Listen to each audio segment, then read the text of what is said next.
Hi, welcome back to another episode of Nobody's Doing It Right, the podcast for those who are uncertain. My name is Kat, I'm your host.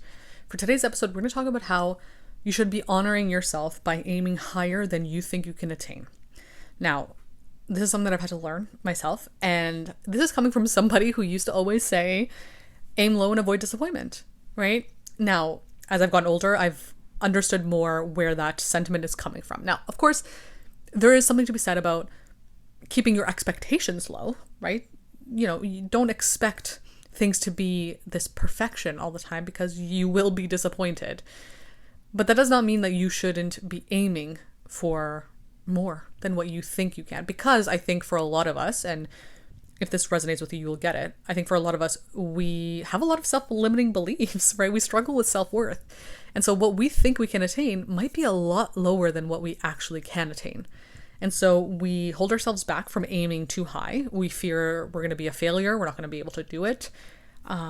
We fear disappointment in ourselves, disappointment from other people. So we hold ourselves back. But when we do that, when we aim low, when we don't aim to the level that we can actually achieve, we are dishonoring ourselves. We're not actually giving ourselves the honor, the respect to show ourselves that we think we are capable of certain things. And again, this is not to shame anybody who does this, because it does stem, I think, from my own experience, from a lot of self-limiting beliefs and self-worth issues.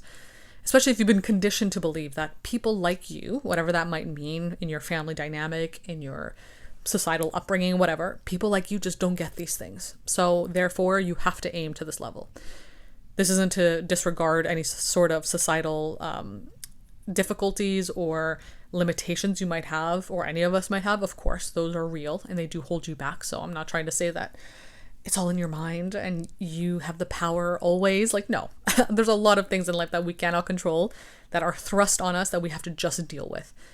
But I also think there are many times where we are conditioned to believe that we are a certain type of person, or we can only do a certain type of thing, and then we go with it because we don't know any different, right? It's what we've been taught. It's what we've been programmed with. And so we are living lives, we're doing things, taking action that is so below what we're actually able to achieve. But there's a lot of fear of actually stepping outside of that and aiming a little bit higher. But ultimately, it is more respectful for you to do that. And the reason I think I've come to this realization for myself, especially when it comes to a lot of the creative work I've done and just the way I've been showing up for myself, there are many times I think where we might be doing all the things we want to do. We might even be achieving a lot of the things that we want to achieve. But we might also be realizing that we are feeling stagnant because we've outgrown these achievements that we've wanted, right? We have outgrown them. We've attained them because, in life, as you get older, you gain more skills, you gain more knowledge. Of course, you're going to achieve certain things that your younger self wasn't able to, right? Because you needed this time to grow and be able to do it. So now let's say you have gotten to this place where you've achieved certain things, you've hit certain goals, but because your mindset is still in that place of, I can't do this, or maybe I'm not good enough, or I shouldn't aim too high, you're trying to achieve the same things over and over again, things that are below what your actual abilities are, because you've grown, you've learned how to do these things, you've achieved them. You're aiming lower than what you can attain, and you're feeling stagnant, you're feeling stuck, you're feeling confused, you're feeling directionless, because you're like, well, this is what I have always known to aim for, this is what I've been told I can only aim for, but you've actually proven to yourself that you can achieve it, and you have achieved it. So now you're being forced to have to step outside of that, to have to aim higher, but it's scary, it's uncomfortable, because it's not what you have been conditioned to believe is what you should be doing. So you're stuck maybe in a place where it feels like, okay, well, I've gotten these things, I've achieved these things, but I'm scared to reach a little bit higher now, even though that's exactly what you have to do. Naturally, that's what you have to do. You have to aim a little bit higher. This isn't to say that you cannot be satisfied and content with what you achieve. Obviously, I think that's really important too. You don't always have to be aiming for more all the time and never be satisfied until you get the next thing and the next thing. Of course not. But in life in general, it is part of the process, right? You get something, you've gained the skills, and now you can expand a little bit. And that's great. It's like a beautiful thing to be able to do that. And naturally, that's what will happen. It's not like you have to force yourself to start expanding. It'll happen naturally. But I think many of us contain ourselves too much. We restrain ourselves in a smaller box, even though we're outgrowing it, because we think, no, we have to aim here. This is our level. This is the level of aiming. But we've achieved it. So now what? It's kind of like it doesn't make sense anymore. There's a lot of cognitive dissonance now because we've achieved this thing, but we're supposed to also believe that we can't achieve it. It creates a huge disconnect within us. And I think I've realized for myself even that, yeah, you have to now step into a different space for yourself. And you have to honor yourself in believing and even accepting the things you've achieved and showing yourself that, yeah, I am capable of it because I've done it. See? And that's part of, I think this is part of gratitude too, recognizing that what I have right now is actually great. It's amazing. To acknowledge that is also to say to yourself, I've achieved it. I've done it. It's amazing. I'm very content and happy with it. And also I'm able to do more because I've gained the skills and the knowledge and the ability to do it. So I kind of think they work hand in hand. It doesn't have to be one or the other. And I think that's really important for your own personal development and your own personal growth so that you're not always holding yourself back in small boxes all the time to satisfy maybe somebody else's belief of what you can or can't do. And a lot of those beliefs are not ours inherently. They have been passed down to us from our families, our parents, our caretakers, our society, whatever, our teachers.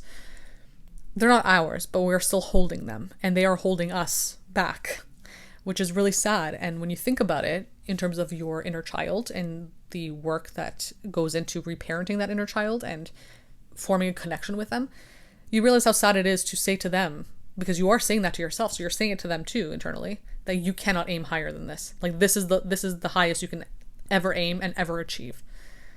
Even though you've shown yourself now that you can do it, you have done it, and you can do higher, it's sad to think that you are still telling yourself and your inner child that you can't. And you're always going to hold yourself back there. Obviously, I'm not saying this is easy to work through. I think this is like really deep work that it requires a lot of effort to sort through. I'm still struggling with it myself. It's really, really hard to unlearn these things, right? So this isn't to shame you if you haven't gotten to that place yet and you're holding yourself back and like, oh, that's so bad and so embarrassing for you to do. No, like I think this is really normal. But I wanted to offer this perspective because it's something that I've had to kind of come to terms with myself, that I do this to me. I hold myself back. I keep myself in small boxes because I think this is it. This is the level. This is the only level I should ever be reaching towards. But that doesn't serve me, and it doesn't serve anyone else either, because I think ultimately the more we grow and expand, the more we can help other people grow and expand too. So it's actually doing yourself and other people a disservice to hold yourself back. Even though you might have been taught that it's actually better to be more modest and humble, and you shouldn't ever be aiming for more because that's not good for people to see you. Whatever narratives might be popping up in your mind, right? As I say this, I think it's different for everybody. But it's actually not a good thing for other people, and it's not a good thing for you. Like nobody's winning by you holding yourself back and aiming lower than you can actually attain. So if anything, it's actually a great thing. It's beneficial to you. It's beneficial to other people for you to aim higher, to show yourself that you can take a bigger step next time, that you can reach for a little bit more, even though it's scary, even though it's uncomfortable, even though it feels like you can't handle it because that's always what you've believed about yourself. You can. And you will show yourself because you've shown yourself you've gone this far. So you're going to show yourself again. It's going to happen naturally in a sense. But I think if you continue to hold yourself back, you will feel stifled. You will feel stuck.